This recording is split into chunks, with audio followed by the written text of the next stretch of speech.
This is our past, gentlemen.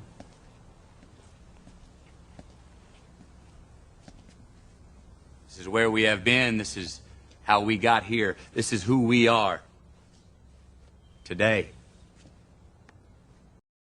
You find out life's this game of inches. So is football. Because in either game, life or football, the margin for error is so small. I mean, one half a step too late or too early, and you don't quite make it. 1/2 second too slow, too fast, you don't quite catch it. The inches we need are everywhere around us. It's not about that scoreboard out there. It's not about winning. It's about you and your relationship to yourself and your family and your friends.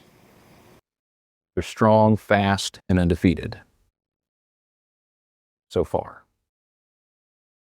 But I want you to remember where God has brought us. I want you to remember how hard you've worked. We weren't supposed to have a winning season, but we do. We weren't supposed to advance through the playoffs, but we did. We're not supposed to be here, but we are. So if there's anything in you that says this is a losing effort, throw it out. Because as I stand here, I believe that as long as we honor God, nothing is impossible.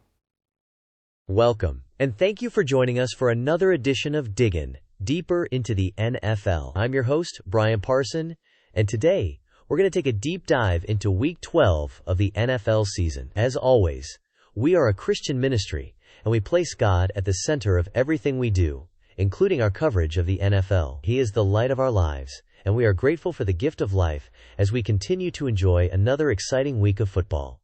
Week 12 certainly didn't disappoint. From thrilling comebacks to dominant performances, memorable individual achievements, and surprises that make you question why anyone would bet on sports, this week had it all.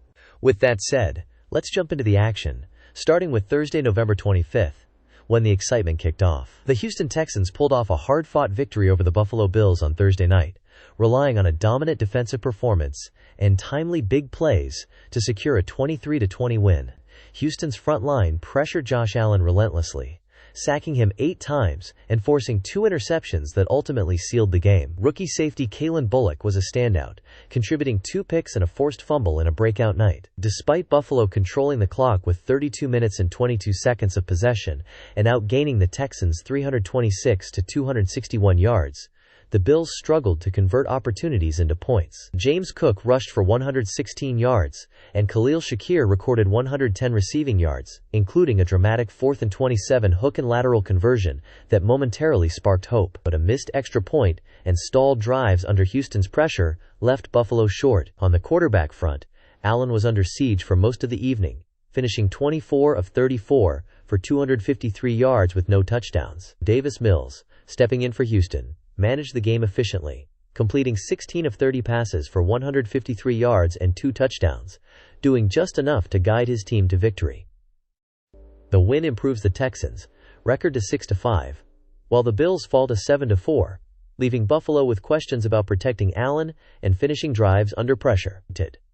Houston, meanwhile, showcased that opportunistic defense can turn a modest yardage advantage into a crucial win. Thursday night's loss to the Texans illustrated just how vulnerable the Buffalo Bills can be when their offensive line fails to hold up. Despite controlling the clock and outgaining Houston in total yards, Buffalo's normally high-powered attack struggled under relentless pressure, surrendering 8 sacks and 2 costly interceptions. Josh Allen's big play ability was repeatedly stifled, and critical mistakes, including a missed extra point, turned promising drives into missed opportunities. While James Cook and Khalil Shakir provided bright spots, the Bills' inability to protect their quarterback and finish drives left their vulnerability on full display, raising concerns as they look toward the playoff stretch. As great as Josh Allen is, this season has proven even Superman needs assistance. The Bills' Week 12 loss to the Texans highlighted just how reliant Buffalo is on solid protection up front and timely support from skill players. Despite Allen's arm and athleticism keeping drives alive, 8 sacks and 2 interceptions exposed cracks in the offensive line and left the team vulnerable in critical moments. James Cook's rushing surge and Khalil Shakir's big plays offered flashes of hope, but without consistent help, even a star like Allen can't carry the offense alone. For the Texans, the win showcased that a team doesn't need a superstar quarterback to succeed when it has a stout defense and timely contributions from a capable signal caller. Davis Mills has stepped in admirably, managing the game efficiently and delivering when it counts, earning him the playful moniker General Mills from fans and analysts alike. Houston's defense set the tone early, applying constant pressure on Josh Allen, forcing turnovers, and making the most of every opportunity, proving that disciplined, opportunistic football can overcome the lack of a marquee quarterback. Turning the calendar to Sunday, November 23, 2025, the Baltimore Ravens hosted the New York Jets at M&T Bank Stadium on Sunday afternoon, securing a 23-10 victory in a hard-fought Week 12 matchup. After a sluggish first half in which they trailed 7-3, the Ravens' offense found its rhythm in the second half, leaning heavily on Derrick Henry, who finished with 64 rushing yards and 2 crucial goal-line touchdowns. Despite the Jets outgaining the Ravens in total yards, 282 to 241, largely due to their stronger passing attack, Baltimore's balanced offensive approach and dominant defense proved decisive. The quarterback matchup featured Lamar Jackson for the Ravens and veteran Tyrod Taylor, who was starting for the Jets due to the benching of Justin Fields. Fields was benched due to his inconsistent and subpar performance, which left the team with the worst passing offense in the league. Jackson was solid through the air, managing the game by completing 13 of 26 passes for 153 yards, with no touchdowns, and a passer rating of 68.1. Taylor, on the other hand, was more productive statistically, finishing 17 of 28 for 222 yards, and the Jets' lone touchdown, though he also threw a late interception and posted a passer rating of 82.3. Baltimore's defense played a crucial role in the win, particularly with a key forced fumble by Marlon Humphrey on Breece Hall in the red zone during the fourth quarter, which thwarted the Jets' comeback attempt. The Jets' offense, despite posting decent yardage with 204 passing yards and 78 rushing yards, struggled to turn those yards into points. Their inability to establish a consistent ground game and failure to capitalize in the red zone limited their scoring opportunities. In contrast, the Ravens' offense, though less prolific in total yards, executed more efficiently. They gained 143 yards through the air and 98 on the ground, relying on Henry's powerful rushing performance to control the game. Baltimore's ability to convert key possessions into touchdowns, especially in the second half, proved the difference. The turning point came early in the third quarter, with the Ravens trailing 7-3. Baltimore opened the half with a methodical 11-play, 74-yard drive that consumed over 6 minutes, culminating in a 2-yard touchdown run by Henry to give the Ravens their first lead of the game, 10-7.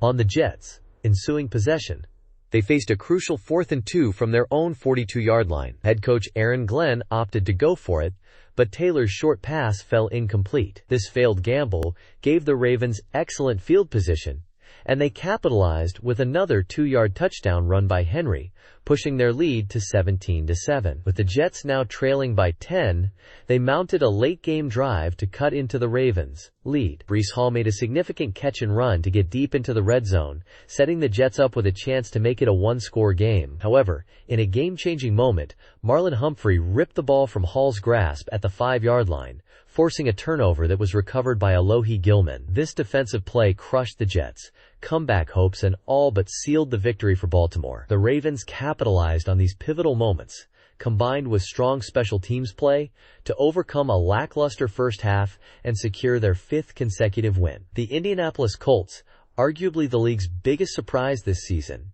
traveled to Arrowhead Stadium to face off against the Kansas City Chiefs. While the Chiefs haven't been their usual dominant selves, their playoff hopes remain intact, and this game served as yet another test of their resilience. For the Colts, this was just the beginning of a challenging stretch, as they find themselves in a heated race for the AFC South title, with the Houston Texans surging after their Thursday night win over the Buffalo Bills, putting them in striking distance to challenge the Colts or possibly secure a wildcard spot. Meanwhile, the Jacksonville Jaguars are also lurking, with their own ambitions to challenge both teams for the division crown. The Chiefs ultimately delivered a stunning comeback victory, prevailing 23-20 in overtime after trailing by 11 points in the fourth quarter.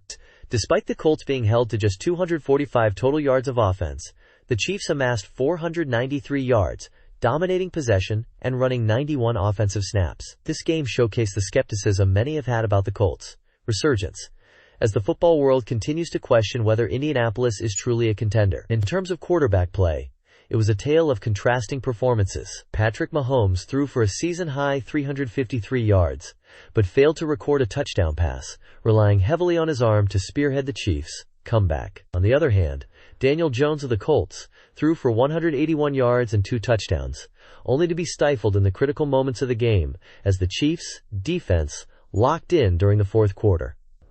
On the ground, the Chiefs leaned heavily on Kareem Hunt, who rushed for 104 yards and scored the team's only touchdown, providing a steady offensive presence.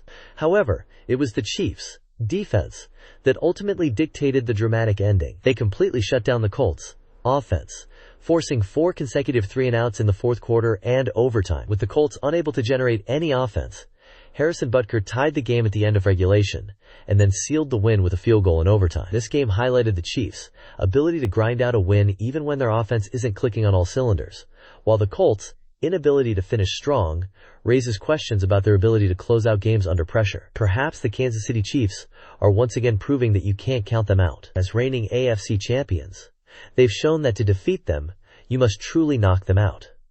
Something easier said than done. Even when they're not firing on all cylinders, they have the grit and resilience to pull out a win, making them a dangerous playoff contender. For the Indianapolis Colts, despite this being only their 3rd loss of the season, the critics remain skeptical. While they've had an impressive run, many are still waiting for them to deliver a convincing victory over a top-tier opponent. Until they can prove they can beat a playoff-caliber team decisively, the doubts will continue to linger with a "we told you so" attitude from their detractors. The Colts may have shown flashes of promise, but to truly silence their critics, they'll need to step up in big moments and deliver when the pressure is at its peak. In the first game of the week, on Thursday night between the Buffalo Bills and Houston Texans, the Bills controlled the ball for 32 minutes and 22 seconds, while the Texans held possession for 27 minutes and 38 seconds, despite the Texans coming out on top. This game is a perfect example that time of possession alone doesn't tell the whole story. It's about points and effective drives. The Texans capitalized on their opportunities and made the most of their possessions, showing that efficiency often trumps sheer time spent on the field. In the next 2 games, the Baltimore Ravens, controlling the ball for 31 minutes and 47 seconds, and the Kansas City Chiefs, holding the ball for 42 minutes and 35 seconds, both came out victorious. While the Jets held the ball for 28 minutes and 13 seconds, a narrow margin from the Ravens, 31 minutes and 47 seconds, the Chiefs nearly doubled up the Colts, who held the ball for just 25 minutes and 28 seconds. These teams illustrated that controlling the clock can be a winning strategy. But it's not just about holding onto the ball for long periods.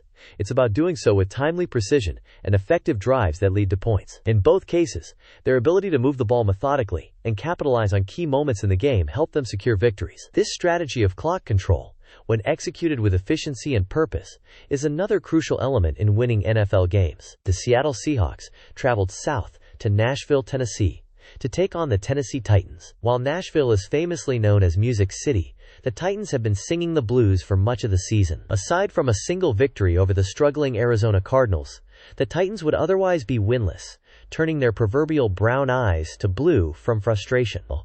Although this matchup may not have seemed particularly significant on the surface, it carried importance for the Seahawks, who were looking to stay relevant in the NFC playoff picture. While the Los Angeles Rams have emerged as the top team in the NFC West this season, and arguably one of the best in the league, the Seahawks remain close behind, vying for positioning and momentum. The Seahawks were up at halftime, 16-3, but the Titans began to chip away at the lead, scoring 14 points in the third quarterback. Despite their efforts, they trailed 30-17 going into the fourth. While the score was close, it did feel like the Seahawks dominated the game, and did so by establishing control and asserting their superiority over the struggling Titans. Their performance during this stretch underscored their determination to remain competitive in a tight NFC playoff race. While there was a comeback, it fell short as the Seahawks secured a tense 30-24 victory over the Titans. The Seahawks' offense, featuring an efficient Sam Darnold, 244 passing yards, 2 TDs, and a record-breaking performance from wide receiver Jackson Smith-Njigba, who who hauled in 167 yards on 8 receptions and 2 touchdowns, controlled the contest by amassing 353 total yards compared to the Titans' 296 total yards. Rookie Titans quarterback Cam Ward struggled against pressure but battled, accumulating 256 passing yards and keeping the team afloat despite an abysmal 64 net rushing yards, with 37 coming from Ward himself. From the Titans' running game, the Seahawks tended to have momentum all game, but they were nearly doubled up in time of possession as the Titans held the ball for 37 minutes and 25 seconds to Seattle's 22 minutes and 35 seconds. The momentum shifted dramatically in the second half when a special teams touchdown by Chimere Dykes sparked the Titans' rally. However, the comeback ultimately stalled when a necessary onside kick was illegally touched late in the game, sealing the loss. For the Seahawks, 8-3. The win was vital, solidifying their playoff positioning in the NFC. For the Titans, 1-10.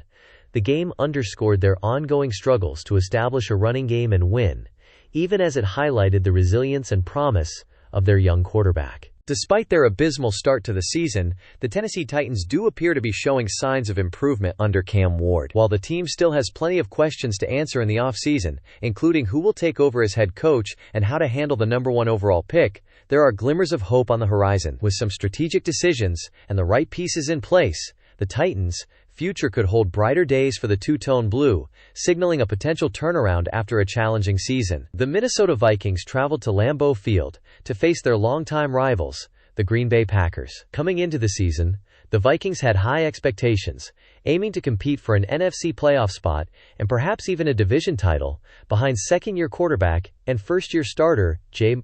McCarthy. While the season began with plenty of hype and optimism, it has since unfolded horribly, with the team struggling to meet the lofty expectations set for them. For the Vikings, not much would change, as the Green Bay Packers defeated the Minnesota Vikings in decisive fashion, winning 23-6. The victory was largely credited to a dominant defensive performance by the Packers and a breakout game from their backup running back. The Packers controlled the time of possession with 37 minutes and 15 seconds and limited the Vikings to a mere 145 total yards of offense, compared to their own 288 total yards. For the Vikings, they ran for 93 rushing yards and threw for 52 passing yards, as the Packers had a balance attack with 142 yards through the air and 146 on the ground. In the quarterback matchup, Green Bay's Jordan Love played a clean, conservative game, managing the offense with 139 passing yards and no turnovers, while Vikings' McCarthy struggled mightily, throwing for only 87 yards and 2 interceptions and enduring 5 sacks. The decisive blow came in the third quarter, after a muffed punt set up a touchdown for backup running back Emmanuel Wilson, who finished with 107 rushing yards and 2 scores. The Packers' defense completely shut down the Vikings in the second half, allowing virtually no offensive production and cementing the victory, which solidified the Packers, 7-3-1, in the NFC playoff race, while compounding the offensive struggles of the Vikings, 4-7. The Green Bay Packers are looking to secure the NFC North title, but they face stiff competition from the Chicago Bears and Detroit Lions for the top spot, once again highlighting why this division has earned the nickname the Black and Blue Division. Meanwhile, the Vikings appear to be heading in the opposite direction. Many critics are questioning J.J. McCarthy's future as the team's quarterback, and suggesting that, as the Vikings approach the 2026 season, they may need to abandon ship and search for a new cornerstone to lead their offense. In another thrilling Week 12 matchup with playoff implications, the Detroit Lions hosted the New York Giants at Ford Field. This game had it all: big defensive stops, trick plays, and high-stakes drama that ultimately carried the contest into overtime. In a dramatic showdown, the Lions narrowly avoided a monumental upset, prevailing 34-27. The game featured explosive offensive bursts and heart-stopping late-game swings, with the outcome ultimately decided by a single, breathtaking play that left fans on the edge of their seats. The Giants, despite being severely undermanned, came out firing, utilizing a flurry of trick plays and big yardage throws to build a lead that held firm into the fourth quarter. The quarterback matchup saw veteran Jared Goff, 279 passing yards, 2 TDs, manage a volatile game for the Lions, while the Giants, Jameis Winston, 366 passing yards, 2 TDs, delivered a memorable performance. Despite their abysmal start to the season, the Tennessee Titans do appear to be showing signs of improvement under Cam Ward. While the team still has plenty of questions to answer in the offseason, including who will take over as head coach and how to handle the #1 overall pick, there are glimmers of hope on the horizon. With some strategic decisions and the right pieces in place, the Titans' future could hold brighter days for the two-tone blue, signaling a potential turnaround after a challenging season. The Minnesota Vikings traveled to Lambeau Field to face their longtime rivals, the Green Bay Packers. Coming into the season, the Vikings had high expectations, aiming to compete for an NFC playoff spot and perhaps even a division title, behind second-year quarterback and first-year starter Jay McCarthy. While the season began with plenty of hype and optimism, it has since unfolded horribly, with the team struggling to meet the lofty expectations set for them. For the Vikings, not much would change, as the Green Bay Packers defeated the Minnesota Vikings in decisive fashion, winning 23-6. The victory was largely credited to a dominant defensive performance by the Packers and a breakout game from their backup running back. The Packers controlled the time of possession with 37 minutes and 15 seconds and limited the Vikings to a mere 145 total yards of offense compared to their own 288 total yards. For the Vikings, they ran for 93 rushing yards and threw for 52 passing yards, as the Packers had a balanced attack with 142 yards through the air and 146 on the ground. In the quarterback matchup, Green Bay's Jordan Love played a clean, conservative game, managing the offense with 139 passing yards and no turnovers, while Vikings' McCarthy struggled mightily, throwing for only 87 yards and 2 interceptions and enduring 5 sacks. The decisive blow came in the third quarter after a muffed punt set up a touchdown for backup running back Emmanuel Wilson, who finished with 107 rushing yards and 2 scores. The Packers' defense completely shut down the Vikings in the second half, allowing virtually no offensive production and cementing the victory, which solidified the Packers, 7-3-1, in the NFC playoff race, while compounding the offensive struggles of the Vikings, 4-7. The Green Bay Packers are looking to secure the NFC North title, but they face stiff competition from the Chicago Bears and Detroit Lions for the top spot, once again highlighting why this division has earned the nickname the Black and Blue Division. Meanwhile, the Vikings appear to be heading in the opposite direction. Many critics are questioning J.J. McCarthy's future as the team's quarterback and suggesting that, as the Vikings approach the 2026 season, they may need to abandon ship and search for a new cornerstone to lead their offense. In another thrilling Week 12 matchup with playoff implications, the Detroit Lions hosted the New York Giants at Ford Field. This game had it all: big defensive stops, trick plays, and high-stakes drama that ultimately carried the contest into overtime. In a dramatic showdown, the Lions narrowly avoided a monumental upset, prevailing 34-27. The game featured explosive offensive bursts and heart-stopping late-game swings, with the outcome ultimately decided by a single, breathtaking play that left fans on the edge of their seats. The Giants, despite being severely undermanned, came out firing, utilizing a flurry of trick plays and big yardage throws to build a lead that held firm into the fourth quarter. The quarterback matchup saw veteran Jared Goff, 279 passing yards, 2 TDs, manage a volatile game for the Lions, while the Giants, Jameis Winston, 366 passing yards, 2 TDs, delivered a memorable performance. Winston not only orchestrated a 39-yard flea flicker touchdown, but also hauled in a 33-yard touchdown reception on a trick reverse pass from wide receiver Gunnar Olszewski, highlighting the Giants' courageous aggression. The heavily favored Lions found themselves facing a true test of their mettle, as the Giants led by 10 points in the fourth quarter. While the Giants dominated time of possession, 37 minutes and 11 seconds to 28 minutes and 30 seconds, and accumulated a staggering 517 total yards, compared to the Lions' 494 total yards, Detroit was saved by a standout performance for the ages by running back Jahmyr Gibbs. The electric back finished with a career-high 264 yards from scrimmage, 219 rushing, 45 receiving, and 3 touchdowns. The Lions' comeback was cemented by a crucial fourth-and-goal defensive stand and a clutch, franchise record-tying 59-yard field goal from Jake Bates to send the game to overtime. In the extra period, Gibbs needed only 1 snap, taking a handoff 69 yards for the walk-off touchdown, a play that allowed the Lions to roar loud in the Dome in the end and improve to 7-4. Detroit's Jared Goff operated as the stable manager of the offense, completing an efficient 28 of 42 passes, 66.7%, for 279 yards, 2 touchdowns, and 1 interception, resulting in a solid 91.3 passer rating. The game's ultimate turning point came late in the third quarter, when defensive end Montez Sweat logged his second sack of the day, forcing and recovering a Mason Rudolph fumble that set up a short touchdown run for the Bears, extending their lead to 31-21. Though the Steelers mounted a late-game rally, cutting the lead to 3 points, the Bears' injury-depleted defense held firm, sealing the victory in the final seconds when safety Jaquan Brisker broke up a fourth down pass. The victory not only improved the Bears' record to 8-3, but also underscored their season-long trend of relying on timely turnovers to secure wins. Steelers edge rusher T.J. Watt recorded his 115th career sack, passing his older brother J.J. Watt, 114.5 sacks, to become the all-time sack leader in the family. The record-breaking play was a quintessential Watt highlight, a strip sack of Bears quarterback Caleb Williams in the end zone, which was recovered by teammate Nick Herbig for a Steelers defensive touchdown, giving Pittsburgh a 14-7 lead. The moment was made even more special because J.J. Watt was on the CBS broadcast calling the game, providing immediate and enthusiastic commentary on his brother's achievement. TJ reached the mark in 132 games, significantly fewer than the 151 games it took JJ.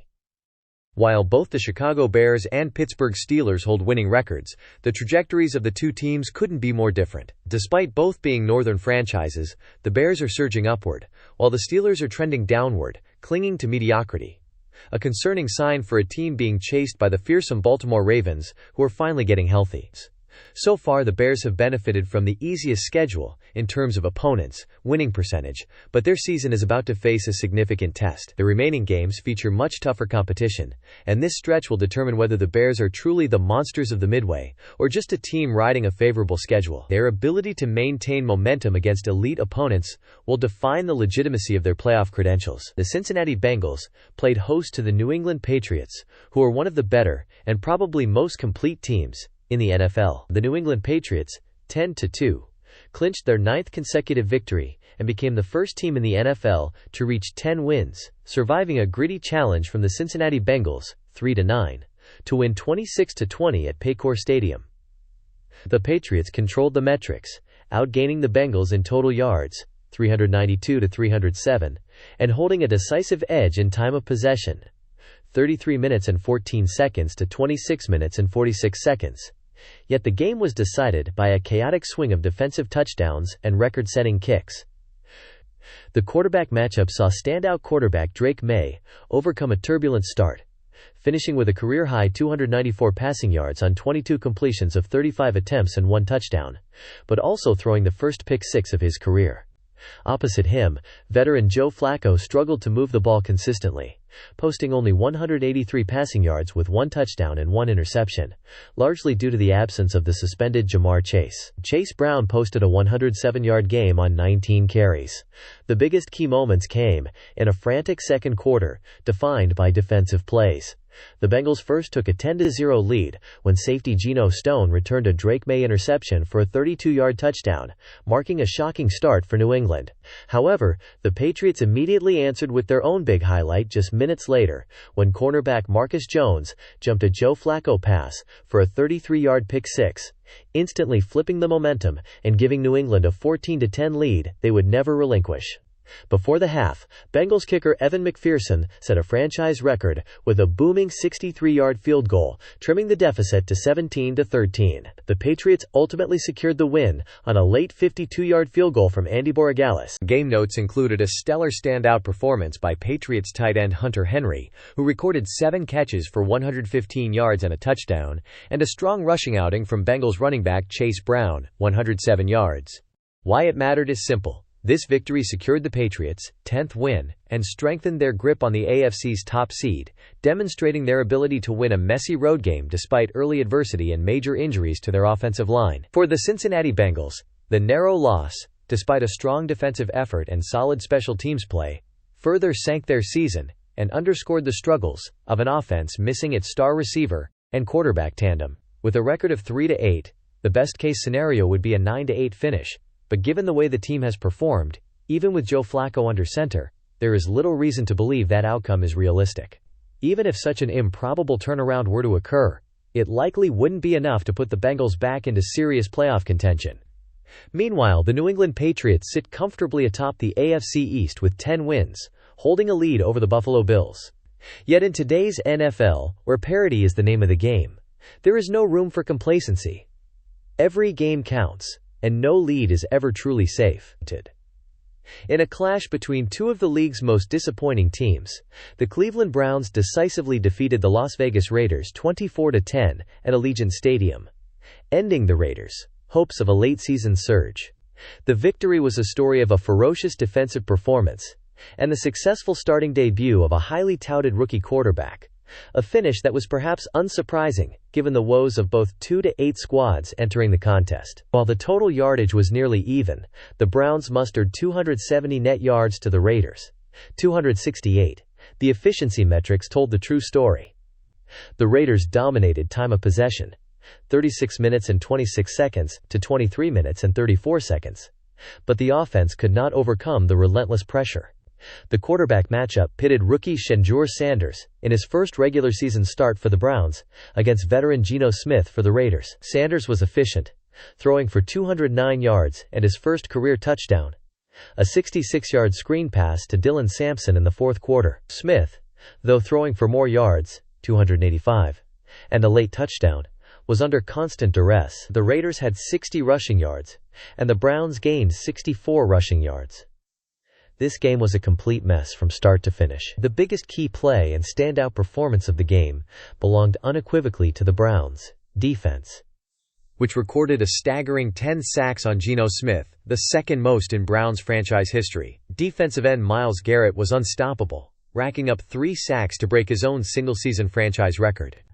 The Raiders' offense was penalized 13 times for 109 yards and struggled severely on third down, showcasing the fundamental issues plaguing the 2-9 team. For the Browns, 3-8, the win provided a much-needed morale boost and a promising first look at their future quarterback, while the Raiders, 2-9, fell to their 5th straight loss, confirming their position near the bottom of the league standings. Although the Raiders gained slightly more total yardage and nearly doubled the time of possession, they still delivered an utterly lackluster performance against a Browns team that has been widely criticized for its inability to produce big plays. In fact, Cleveland had gone 15 straight games without a 50-yard pass completion, a streak that finally ended on Sunday, highlighting just how ineffective their offense had been. Even with the Browns securing the victory, it feels far more like an indictment of the Raiders' failures than a testament to Cleveland's success. The Raiders' inability to capitalize on their advantages or show any spark offensively made the Browns' breakthrough look more like a product of weak opposition than meaningful improvement. Let's head out to the desert, where the Jacksonville Jaguars came charging in to face the struggling Arizona Cardinals, a team whose last win came back in Week 9 against the Dallas Cowboys. Early in the season, it looked as though the Cardinals were finally turning a corner as a franchise, but that promising start has since unraveled into a complete collapse. The Jaguars, however, managed to pull off a dramatic 27-24 overtime victory, in a game where the final score didn't fully reveal just how chaotic and volatile the matchup truly was. Despite allowing Arizona to dictate the tempo, with the Cardinals dominating time of possession and running significantly more plays, the Jaguars' resilience ultimately made the difference. While Arizona controlled the clock for 37 minutes and 26 seconds, compared to Jacksonville's 28 minutes and 33 seconds, and forced 4 turnovers from Jaguars quarterback Trevor Lawrence, the Cardinals still couldn't close the deal. Yardage told another part of the story.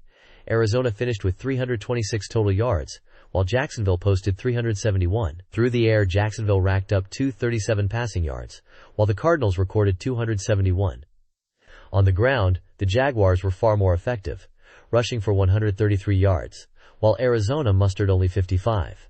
Trevor Lawrence completed 18 of 30 passes for 256 yards, 3 touchdowns, and 3 interceptions, also adding 29 rushing yards. On the other side, Jacoby Brissett turned in a gutsy performance, completing 33 of 49 passes for 317 yards and a touchdown, along with 20 rushing yards. In the end, Jacksonville's playmaking and persistence overcame their mistakes, while Arizona's inability to capitalize, despite every advantage, continued a season-long theme of frustration. While there's little to be optimistic for the Cardinals, unfortunately, the victory gives the Jacksonville Jaguars yet another reason to be optimistic, as it brings them one game closer to the Indianapolis Colts in the race for the AFC South crown. With the Colts losing, Jacksonville has tightened the gap and strengthened its playoff positioning. However, the win also highlighted a key concern. While the Jaguars are undeniably talented, they are still far too reckless. 4 turnovers and several missed opportunities nearly cost them a game they should have controlled. If Jacksonville expects to compete with the league's top teams and come out victorious, They must clean up these mistakes. The potential is clearly there. Now the discipline must follow. Let us head down to the Big D, Dallas, for an NFC East showdown that lived up to the hype. The Week 12 NFC East was, without question, a game of two halves, culminating in a dramatic 24-21 comeback victory for the Cowboys at AT&T Stadium. The result tied the largest comeback in Cowboys franchise history and delivered a massive jolt to the NFC playoff race. The Eagles opened the game with an absolutely perfect start, racing out to a 21-0 lead early in the second quarter. The offense was flawless in the red zone, with Jalen Hurts engineering scoring drives that culminated in a touchdown pass to A.J. Brown and 2 rushing touchdowns, including a tush-push score. The Cowboys' offense struggled to find any footing, often halted by pressure and their own errors, including a Cavante Turpin fumble recovered by the Eagles. However, the game's momentum began to pivot late in the second quarter when the Cowboys' defense forced a crucial 3-and-outs punt after being down 21-0, which got the ball back to the offense and allowed them to score their first points with a Dak Prescott touchdown pass to George Pickens, making the halftime score 21-7 and giving the home side some late life. The quarterback matchup was dictated entirely by this reversal. Jalen Hurts finished with better volume efficiency, completing 27 of 39 passes for 289 yards and a touchdown, plus 2 rushing touchdowns, but was held entirely scoreless in the final 2 quarters. Meanwhile, Dak Prescott put up bigger passing numbers, completing 23 of 36 passes for a massive 354 yards and 2 touchdowns, plus 1 rushing touchdown, orchestrating the full comeback. Even the time of possession was nearly even at 30 minutes and 58 seconds to Dallas, 29 minutes and 2 seconds. The Cowboys' defense delivered 2 crucial fourth-quarter turnovers, setting up the game-winning field goal as time expired. With this thrilling victory, Dallas keeps their slim playoff hopes alive, and, with the defeat, the Eagles face the potential to drop out of the top spot for the number 1 seed in the NFC, highlighting the colossal impact of this divisional clash. The Atlanta Falcons brought their 5-game losing streak to a decisive end Sunday afternoon, defeating the New Orleans Saints 24-10 in a pivotal NFC South clash at the Caesars Superdome. Powered by a strong ground game and a relentless defensive performance, the Falcons held the Saints without an offensive touchdown and secured their first divisional victory of the season. With rookie quarterback Michael Penix Jr. sidelined for the year, veteran Kirk Cousins stepped into the starting role and delivered an efficient outing. Cousins completed 16 of 23 passes for 191 yards, 2 touchdowns, and 1 interception. His counterpart, Saints rookie Tyler Shaw, showed promise but struggled to finish drives, completing 30 of 43 passes for 243 yards and an interception, while adding 22 rushing yards. The Falcons narrowly outgained the Saints, 302-293 in total yardage. Atlanta posted 181 passing yards and 121 rushing yards, while New Orleans totaled 214 yards through the air and 79 on the ground.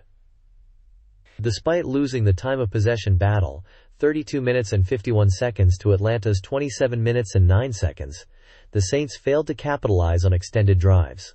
New Orleans' lone touchdown came on defense, when safety Justin Reed returned a tipped pass 49 yards for a pick-six, momentarily cutting Atlanta's lead to 10-7. But the Saints' offense never found traction, and a critical missed opportunity defined their afternoon. Late in the third quarter, on 4th and 1 at the Falcons' 1-yard line, linebacker Ronnie Harrison deflected Shangu's pass, preventing a touchdown that would have brought the Saints within a single point. Atlanta slammed the door shut in the fourth quarter. Cousins connected with receiver Darnell Mooney on a perfectly placed 49-yard touchdown strike, extending the lead to 24-10 and effectively sealing the win. For the Falcons, 4-7, the victory was as meaningful emotionally as it was mathematically, halting their skid and offering renewed confidence amid a season riddled with injuries. Cousins' steady 2-touchdown performance strengthened his case as a reliable bridge quarterback heading into next season. For the Saints, 2-9, the loss was another crushing blow in a downward spiraling campaign. Despite holding the ball longer and generating more offensive plays, New Orleans squandered its opportunities and sank deeper into the NFC South basement, raising serious questions about the franchise's direction and future leadership. Atlanta walks away with restored pride and a much-needed spark, while New Orleans is left searching for answers in what has become a lost season. The Sunday Night Football matchup showcased what many believe to be two of the NFC's top contenders, the Tampa Bay Buccaneers and the Los Angeles Rams, squaring off in Los Angeles, California. Unfortunately for Tampa Bay, a string of key injuries, including the absence of dynamic playmaker Bucky Irving, proved too much to overcome. The Buccaneers struggled to generate any offensive rhythm, and the Rams took full advantage, dominating from start to finish in a decisive 34-7 victory. The performance cemented the Rams' sixth straight win and, combined with the Eagles' loss, propelled them into the number 1 seed in the NFC playoff picture. Conversely, the game was a disaster for the Buccaneers, who suffered their third consecutive defeat and lost their starting quarterback. Despite the Buccaneers narrowly leading the time of possession, 31 minutes to 48 seconds to 28 minutes and 12 seconds, the Rams dominated every other metric, restricting Tampa Bay to a meager 193 total net yards while accumulating 333 of their own. The quarterback matchup was cut short and dictated the outcome, as Rams quarterback Matthew Stafford was flawless, throwing for 273 yards and 3 touchdowns with 0 turnovers before the fourth quarter. Conversely, Buccaneers quarterback Baker Mayfield managed only 41 passing yards and 19 rushing yards before suffering a game-altering left shoulder injury at halftime, collapsing Tampa Bay's passing attack and handing the game to the Rams. Teddy Bridgewater took over, completing 8 of 15 passes for 62 passing yards and 6 rushing yards. Key moments included a 50-yard pick-six by Kobe Durant early in the first quarter, and Stafford's surgical precision on his first 3 drives. The dominant victory marked the Rams' 6th straight win and, more importantly, vaulted them into the number 1 seed in the NFC.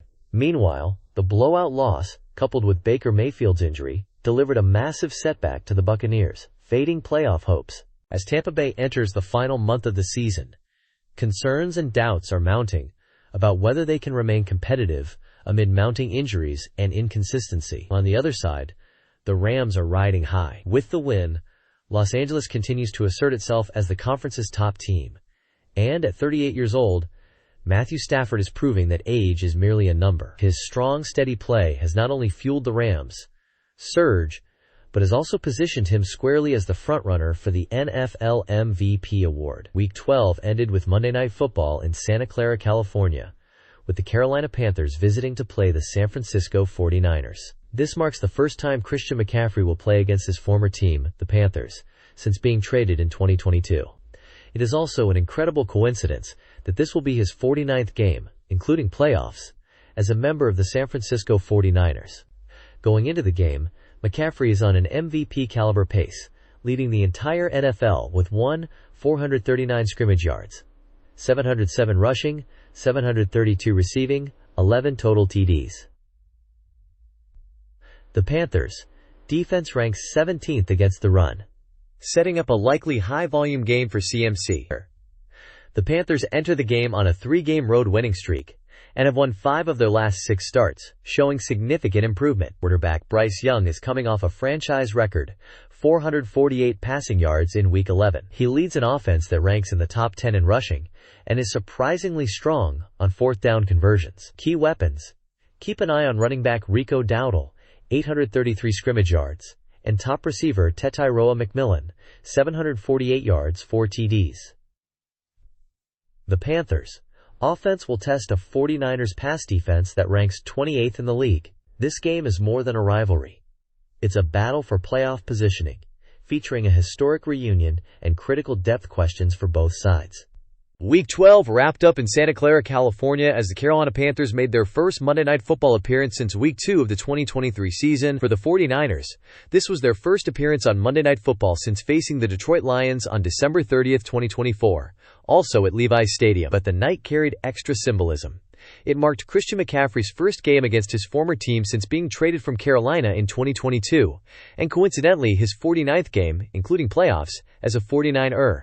Pre-game storylines included McCaffrey entering the matchup as an MVP frontrunner, leading the NFL with 439 scrimmage yards, 707 rushing, 732 receiving, and 11 total touchdowns. Against a Panthers run defense ranked 17th, he was expected to be heavily involved. Carolina came in red hot, riding a 3-game road winning streak and winning 5 of their last 6. Quarterback Bryce Young had just set a franchise record with 448 passing yards in Week 11. The Panthers, Offense ranked top 10 in rushing and excelled on fourth down. Key playmakers included running back Rico Dowdle, 833 scrimmage yards, and standout rookie wide receiver Tetairoa McMillan, who has racked up 748 yards and 4 TDs.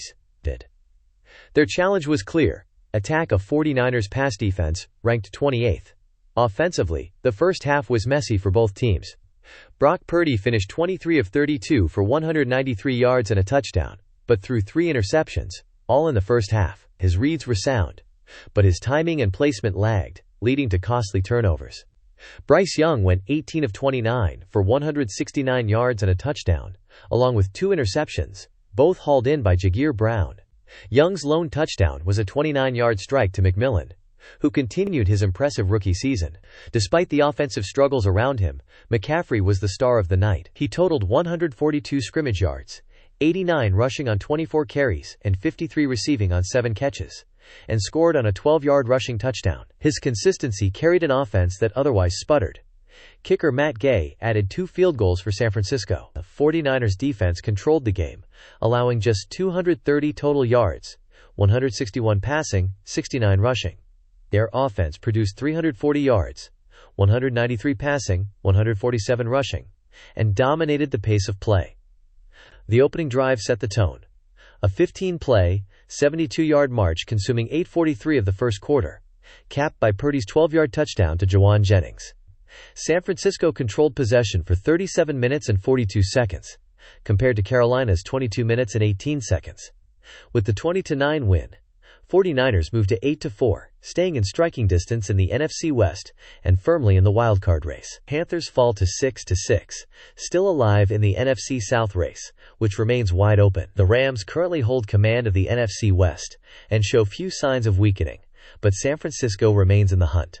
It wasn't pretty, especially on offense, but it was the kind of gritty, defensive, ball control victory that good teams stack during the season. For the 49ers, it was a meaningful win on a night filled with storylines, highlighted by McCaffrey's performance against his former team. And that's everything from Santa Clara on this Monday night. Week 12 of the 2025 NFL season proved to be a spectacular exhibition of late-game drama and consequential shifts in the playoff picture, defined by a trio of thrilling overtime games. The Kansas City Chiefs survived a major scare, erasing an 11-point deficit to defeat the Colts 23-20 in overtime, keeping their season afloat, while the Detroit Lions, 34-27 over the Giants, and Jacksonville Jaguars, 27-24 over the Cardinals, also needed the extra frame to secure critical wins. Quarterback performances varied wildly, with Jalen Hurts blowing a 21-0 lead as the Dallas Cowboys staged a stunning comeback to defeat the Eagles 24-21, a result that dramatically cost Philadelphia the NFC's top seed, which subsequently shifted to the Los Angeles Rams following their dominant 34-7 win over the Buccaneers. Meanwhile, dominant defenses shone for teams like the New England Patriots, who extended their winning streak to 9 with a victory over the Bengals, and the Baltimore Ravens, whose second-half lockdown powered them past the Jets. Ultimately, Week 12 delivered major blows to playoff chances for the Colts, losing a late lead to the Chiefs, and the Buccaneers, crashing to a 6-5 record, proving that every snap in the late-season run will feature meaningful lead changes and dramatic stakes. From standout quarterback performances to clutch defensive stands and game-changing plays, we make it our mission here at Diggin' Deeper to capture every moment and bring it straight to you, the fans, so no defining snap goes unnoticed. From all of us here, thank you for joining me for another broadcast of Diggin' Deeper into the NFL. I'm Brian Parsons, your humble host, wishing you all the best. Stay safe, enjoy the games ahead, and God bless.